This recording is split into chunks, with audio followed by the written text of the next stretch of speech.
Aloha, it's Dave Lawrence, and I am on Marine Corps Base Hawaii in Kaneohe Bay and getting to follow up a conversation. I was just talking with Gary Sinise and Lieutenant Dan Band, and a couple days ago I had the privilege of talking with one of my favorite drummers of all time from the Pat Metheny Group and so many other bands, and I'm still glowing in that, Danny Gottlieb. Aloha and mahalo, my brother. Aloha, Dave. Thanks a lot.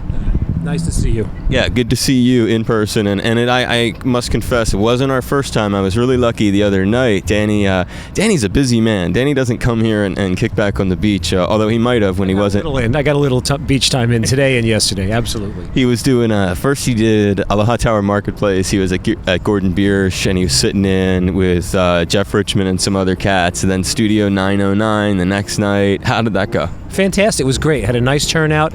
And, it was an interesting band because Jeff Richmond put it together, but with Dean Taba and Noel was right. And Noel played not only vibes but also drums. The thing that you saw when we played at Gordon Biersch.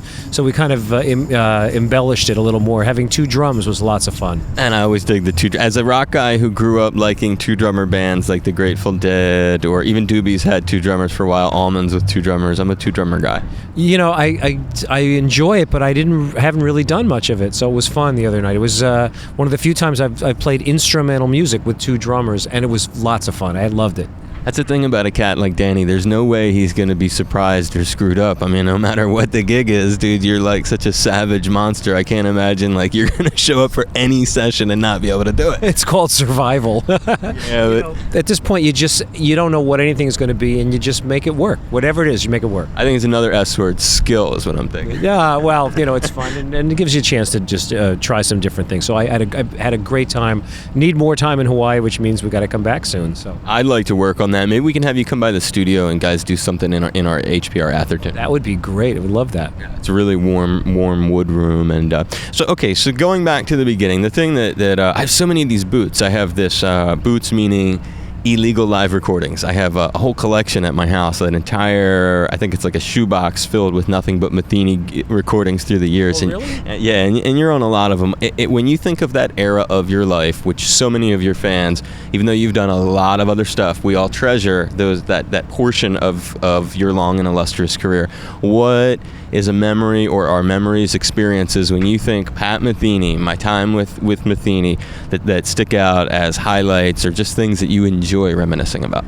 Well, the first thing that just came to mind when you said that, first of all, I loved it. I'm proud that I was involved in that. Pat was a friend from college, as we were talking about the other day, and this was kind of the first. He got me in Gary Burton's band, the vibraphone player, in 1976, and this was an offshoot following that.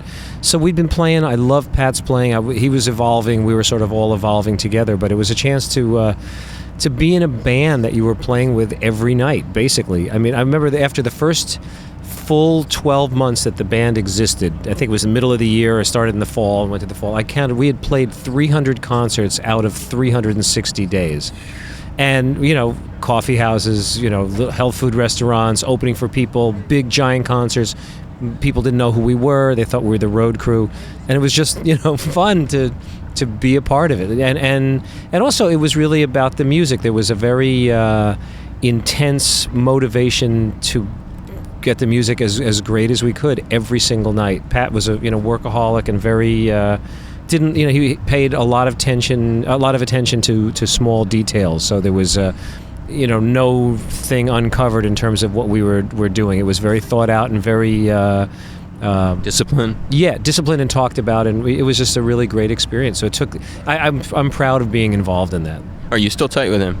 Yeah, occasionally. We don't talk that much. Pat sort of moves on to the next thing, and that's kind of the way it was. We didn't talk for a long time. Actually, I'm a lot closer with Pat's brother Mike. He came to see Gary's band in Kansas City. It was really fun. But we email once in a while. Usually when there's some kind of important event in either of our lives that we know about, we send a quick email. But in terms of the events, well, just the memories are those days on the road. Mark and I was thinking about the changes in technology since the time of that band. We were on the road. The first DX7 synthesizer was kind of developed while we were playing. And Mark Egan and I used to want to listen to music. It was the four of us driving around in a van. The one drive that's my memory that I tell people, and my students look at me like I'm nuts. And we were, and I am. We went from Seattle to Dallas to Quebec in a van in 5 days. Dallas, Seattle, Quebec, and Quebec is like all the way on the other side of the country. 6,000 miles. And Mark Egan and I were in the back of the van listening to Miles at the Fillmore, on cassettes in this old Sony recorder. And now, fast forward to where, iPod, iPad has taken us, and the whole thing is so different. But in those days, to savor just listening to music on the road, you had to have a bag of tapes and, they'd break. But it was just the mode of operation, but just a fun memory of where we were. We were young and trying to make good music. And cruising on the road with Pat and the gang. It led, as you talked about that, it made me wonder, because Pat was at the time this up-and-coming amazing guitar player that so many people were mesmerized by. Were there big stars of the jazz world or others who were coming to see you guys play? And has that ever, do you have any memory of like somebody really important showing up to see him when he was like the wonder boy or wonder child? That's a good question. It's something I hadn't thought about. We used to open for a lot of bands. We opened for Bill Evans, the piano player. We opened for, let me remember who they were. We used to play up, some rock acts and some jazz acts. We would play on festivals with Miles Davis. And you got to meet Miles. Yeah, and I got to meet him more with John McLaughlin because they were old buds. But we would play on the same festivals, and I'm trying to remember what else. It was mostly on festivals that we would run into people, but Pat was sort of in the guitar world, and people started to take notice of him, and it was kind of fun to watch their reaction. I don't remember exactly, but I know, Pat was always close to Jim Hall, and I think everybody was just rooting for Pat, and they really liked it. Well, your own experience, though, is great there. Along the way, you're saying, in the gig, working with Pat, you got to meet, and then later with John, get to know a little bit better, one of the most incredible musical forces of all time. And he was one of my questions. I had it written there right above my thumb. See, so you already brought it because you're such a perceptive, intuitive guy. Miles, tell me about running into him. Give me some up close. Like, when did you first do it? What was it like? Some experiences you shared with him. Well, actually, I met Miles in a completely different context. There's a dear friend of mine who his name is Bobby Leiser. Bobby Leiser is Swiss, and he runs the biggest backline company in Switzerland called the Swiss Cheese and Chocolate Company, doing Montreux Jazz Festival. He did it for years, and he used to work for Paiste Cymbals. He was also a roadie for Led Zeppelin and the Stones. And one day he came to New York and said, Danny, we're going to meet Miles. And I said, how do you know Miles? He said, I was a roadie for 6 years. And I'm thinking, are you out of your mind? We're going to go meet Miles Davis. And we go to his apartment in the 70s. And Bobby bangs on the door. Bobby! And Miles comes down. And here I am in Miles Davis' house. It was like... And evidently, it was right when he was doing the comeback band, and Bill Evans, the saxophone player who eventually got me the gig with John McLaughlin, was in his comeback band, and Bill had mentioned the people he was playing with, and he vaguely knew of me somehow through Bill. So, you're the guy Bill was talking about, And then he started telling me how he showed Tony Williams how to play the ride cymbal, and I just was freaked out. So that's the first time I met him. And then when John McLaughlin's band was on the road, we would play opposite Miles, or Miles would just come to the gigs.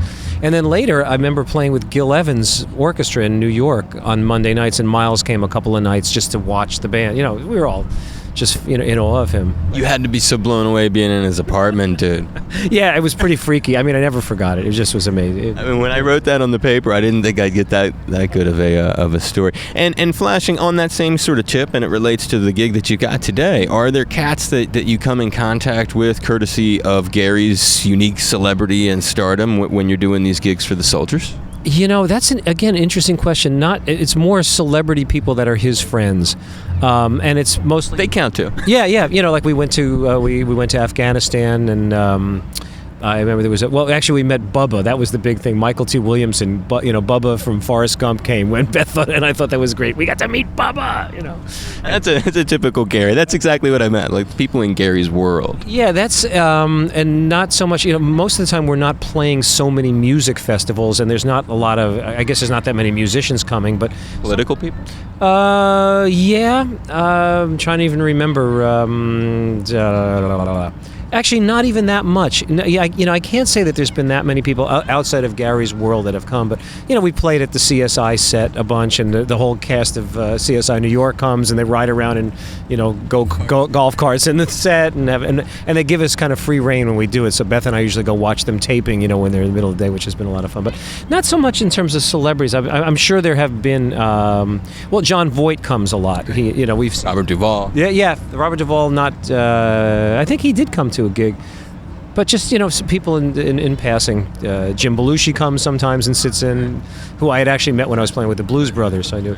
But and I'm just thinking it's not even so much. We haven't had this big celebrity following. Mostly it's Gary finding some time to get this band out in the middle of his insane schedule, which has been the main thing for him. And I know he's a hard worker, and so are you. You've worked hard all these 4 days here in Hawaii, and it all comes to an end today. I so appreciate you taking just a few minutes to do this.